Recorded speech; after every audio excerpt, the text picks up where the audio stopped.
पलटिए वही एक की एक। प्रस्तुत साखी में एक गाली सुनकर भी शांत रहने की सीख दी गई है। कबीर कहते हैं कि गाली देने वाला व्यक्ति यदि गाली देता है तो उसको उत्तर में अगर गाली न दी जाए तो वह एक गाली देकर शांत हो जाता है। इसके विपरीत यदि गाली सुनने वाला अगर जवाब में गाली ही देता है तो एक गाली बढ़कर अनेक हो जाती हैं, क्योंकि कभी वो एक गाली अगर एक व्यक्ति ने दी, दूसरे ने अगर उलट के उसको फिर जवाब दिया, तो फिर इस तरह से गालियां बढ़ती चली जाती हैं, झगड़ा बढ़ता चला जाता है। इसलिए अगर एक व्यक्ति गाली दे रहा है तो दूसरे को चुप रह जाना चाहिए, क्योंकि इससे लड़ाई झगड़े को रोका जा सकता है।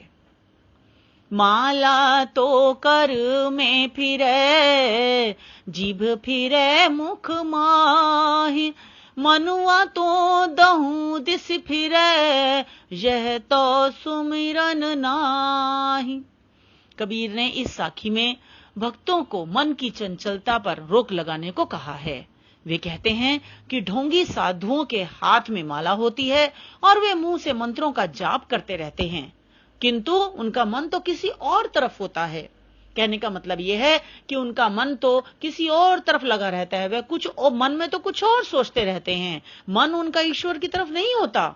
इसे भगवान की भक्ति नहीं कहा जा सकता, क्योंकि ईश्वर की भक्ति के लिए मन को वश में रखना आवश्यक है। यानी कि सच्चे मन से अगर भक्ति की जाए तो वही भक्ति सार्थक होती है।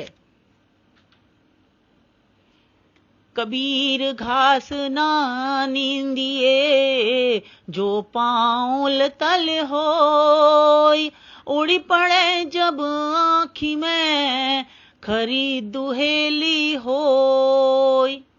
कबीर कहते हैं कि छोटी से छोटी वस्तु का अपमान नहीं करना चाहिए।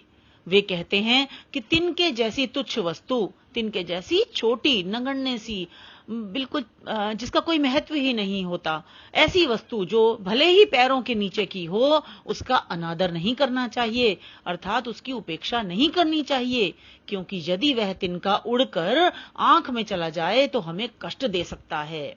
इसी कारण समाज की छोटी से छोटी वस्तु की भी उपेक्षा ना करो, उसका अनादर ना करो, उसे नजरअंदाज मत करो।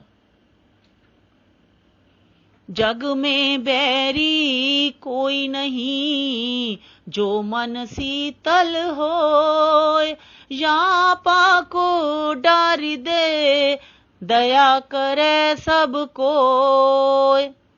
इस दोहे में कबीर कहते हैं कि यदि मनुष्य अपने मन को शीतल रखे, अर्थात गुस्सा ना करे, घमंड ना करे, तो संसार में उसका कोई भी दुश्मन नहीं होगा, सब लोग उस पर दया करेंगे। अतः मनुष्य को अहंकार या घमंड नहीं करना चाहिए, क्योंकि वही सबसे बड़ा शत्रु है। मनुष्य का शत्रु, सबसे बड़ा जो शत्रु है वो उसका घमंड ही होता है। घमंड के कारण ही लोग दुश्मन बन जाते हैं, तो हमें घमंड नहीं करना चाहिए। बच्चों, आशा है आपको दोहों का वाचन और इनका भावार्थ समझ में आ गया होगा।